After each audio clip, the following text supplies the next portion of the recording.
नमस्कार बच्चों, कक्षा 10 में गणित के अंदर हम 7वां चैप्टर कर रहे हैं जिसमें निर्देशांक ज्यामिति एक्सरसाइज 7.2 विभाजन सूत्र चल रहा था, जिसका सवाल नंबर 7 कुछ इस प्रकार से दिया हुआ है। बिंदु ए के निर्देशांक ज्ञात कीजिए जहां ए बी एक वृत्त का व्यास है जिसका केंद्र 2, तथा b के निर्देशांक 1, 4 है। तो इसमें हमें एक वृत्त दिया हुआ है। इस वृत्त के कोई भी एक व्यास AB, इस AB व्यास के अंदर ये O इस वृत्त का केंद्र है। b के निर्देशांक हमें दिए हुए हैं जो 1, 4 है। केंद्र के निर्देशांक हमें दिए हुए हैं 2, -3। हमें a के निर्देशांक ज्ञात करने हैं। माना a के निर्देशांक x1 और y1 है। तो हल में माना a के निर्देशांक x1, y1 है। हम मान के चलते हैं कि इसके निर्देशांक x1, y1 है। तो इस x1 और y1 का मान ज्ञात करना है। हमें पता है व्यास जो है वो त्रिज्या का दुगना होता है। त्रिज्या केंद्र को अगर परिधि से मिलाने वाली जो रेखा है उस रेखा को हम त्रिज्या कहते हैं, यानी इस लंबाई को त्रिज्या कहते हैं। अगर ये लंबाई त्रिज्या है तो ये भी लंबाई त्रिज्या है। इसका मतलब वो जो केंद्र होता है वो व्यास का मध्य बिंदु होता है। तो यहाँ पे लिखेंगे चूंकि O वृत्त का केंद्र व्यास AB का मध्य बिंदु है। और अगर मध्य बिंदु है तो मध्य बिंदु के निर्देशांक निकालने का ये सूत्र पढ़ा हुआ है हमने, x1 + y x2/2 और y मान निकालने के लिए y1 + y2/2 मान लिखते हैं। इसमें x1 ही है, y1 है। x का मान 2, y का मान -3, x2 का मान 1, y2 का मान +4। इसका उपयोग करते हैं। अगर इसका उपयोग करेंगे तो सबसे पहले x का मान रखते हैं 2 बराबर x1 + 1/2। इसमें x का मान x1 x2/2 हल करेंगे, 2 भाग में गुणा में आ जाएगा। 4 बराबर x1 + 1, x1 का मान निकालेंगे 4 - 1 3। इसी प्रकार से y का मान निकालते हैं y1 + y2/2 हल करेंगे। -6 बराबर y1 + 4, y1 का मान -6 - 4 यानी -10। अर्थात a के निर्देशांक हमारे पास आ जाएंगे 3, -10, जो कि सवाल नंबर 7 का हल है। इस प्रकार से हम सवाल नंबर 7 को हल करेंगे।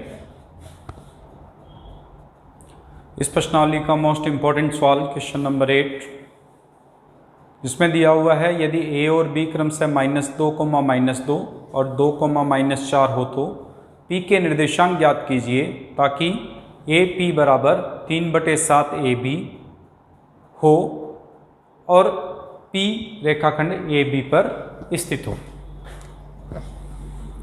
तो इसमें हमें A के निर्देशांक तो दिए हुए हैं।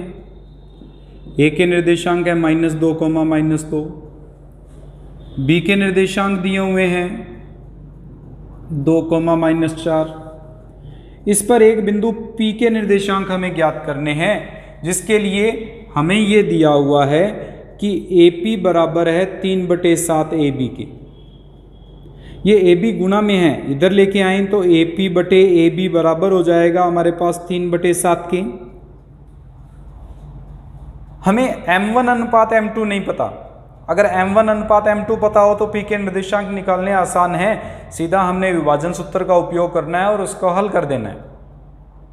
अगर हम इसकी सहायता से ज्ञात करें तो देखो AP बटे AB बराबर 3/7, इसका मतलब AP जो टुकड़ा बन रहा है ये 3 हिस्से हैं इसके, तीसरा हिस्सा AP और AB पूरी जो है वो 7 हिस्सों में बांटा हुआ है। अगर 7 हिस्सों में बांटे हैं तो AP जो है वो तीसरा हिस्सा है, तो BP कितना बचेगा, क्योंकि ये टोटल 7 है, यहाँ पे ये 3 टुकड़े हैं, तो यहाँ पे कितने टुकड़े बच गए, 7 में से 3 घटा देंगे, यानी ये जो टुकड़ा बचा वो कितने टुकड़े हैं, 4 भाग हैं, 4 विभाजन में विभाजित करता है। अर्थात P इस रेखा AB को 3:4 में विभाजित करता है। ये कह सकते हैं कि अर्थात AP बटे PB बराबर 3/4। अब इसको आसानी से हल किया जा सकता है। यहाँ पे x1 का मान -2, y1 का मान -2, x2 का मान 2, y2 का मान -4, m1 का मान 3, m2 का मान 4। x का मान निकालने का सूत्र था हमारे पास m1 x2 plus m2 x1 बटे m1 प्लस m2। m1 का मान 3 गुणा x2 का मान 2 प्लस m2 का मान 4, x1 का मान -2 बटे 3 प्लस 4। हल करेंगे, ये बन जाएगा 6 - 8 बटे 7 यानी -2/7। इसी प्रकार से y का निर्देशांक m1 y2 plus m2 y1 बटे m1 प्लस m2। हल करेंगे, m1 का मान 3 गुणा y2 का मान -4 प्लस 4 गुणा -2 बटे 3 प्लस 4, जो हो जाएगा -12 - 8 बटे 7 -20/7। अर्थात P के निर्देशांक आ जाएंगे हमारे पास, जो होंगे -2/7, -20/7। इस प्रकार से हमें सवाल नंबर 8 को हल करना है।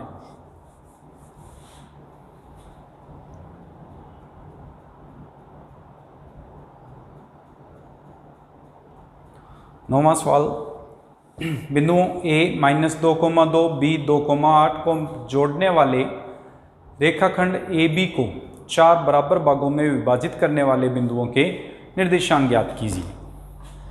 तो इसके अंदर हमें दिया हुआ है A और B एक रेखाखंड, जिसमें A के निर्देशांक -2,2, B के निर्देशांक 2,8, इसको 4 बराबर भागों में बांटने वाले। मान लेते हैं ये 1, ये 2 और ये 4। देखो 1 2 3 4, 4 बराबर टुकड़ों में बंट गया ये रेखा। ये 4 बराबर टुकड़ों में बांटने वाले ये बिंदु P Q R हैं, जो इसको 4 भागों में बांट रहे हैं। हमें इन तीनों बिंदुओं के निर्देशांक ज्ञात करने हैं। अगर कोई रेखा 4 भागों में विभाजित होती है तो 3 बिंदु उसको 4 भागों में विभाजित करेंगे। इन तीनों बिंदुओं के निर्देशांक हमें ज्ञात करने हैं। अब चूंकि 4 बराबर भाग हैं, इसका मतलब AP, PQ, QR और RB ये सभी बराबर बराबर टुकड़े होंगे। अगर बराबर टुकड़े हुए तो ये Q जो है वो इन दोनों का मध्य बिंदु हुआ, क्योंकि इधर भी 2 टुकड़े बच गए, इधर भी 2 टुकड़े बच गए, 2 बराबर बराबर टुकड़े बच रहे हैं। अतः Q AB का मध्य बिंदु है, और मध्य बिंदु ज्ञात करने का सूत्र हमें पता है। मध्य बिंदु के लिए x1 का मान -2, y1 का मान +2, x2 का मान 2, y2 का मान 8।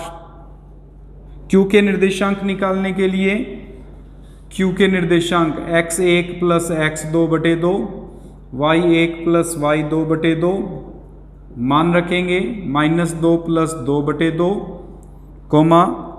2 प्लस 8 बटे 2। हल करेंगे, Q के निर्देशांक आ जाएंगे, क्योंकि -2 प्लस 2 0, 2 और 8 जोड़ेंगे 10, 10 में 2 का भाग देंगे 5। अर्थात इस Q बिंदु के निर्देशांक आ जाएंगे 0,5। अब फिर से ये P जो है वो AQ का भी तो मध्य बिंदु है, क्योंकि इस पी के इधर भी एक टुकड़ा बचा और इधर भी एक टुकड़ा बचा, दोनों टुकड़े बराबर हैं, समान भागों में बांट रहा है। तो इस पी के निर्देशांक भी निकाले जा सकते हैं, वही सूत्र लगाएंगे क्योंकि पी ए क्यू का मध्य बिंदु है। अगर मध्य बिंदु है तो फिर से वही परिभाषित कर लेते हैं, x1 का मान -2, y1 का मान 2, x2 का मान 0, y2 का मान 5। इससे p के निर्देशांक हो जाएंगे -2 + 0/2 और 2 + 5/2। जिसको हल करेंगे तो -1 और 7/2 आ जाएंगे, जो p के निर्देशांक हो जाएंगे इसमें। और इसी प्रकार से r के निर्देशांक भी निकाले जा सकते हैं, क्योंकि r के भी इस तरफ एक टुकड़ा और इस तरफ एक टुकड़ा है, अर्थात r जो है वो QB का मध्य बिंदु है। हम QB के मध्य बिंदु से ज्ञात कर सकते हैं, क्योंकि r QB का मध्य बिंदु है। अगर मध्य बिंदु है तो x1 का मान 0, y1 का मान 5, x2 का मान 2, y2 का मान 8। मध्य बिंदु के निर्देशांक की विधि से 0 + 2/2, 5 + 8/2 अर्थात 1,13/2।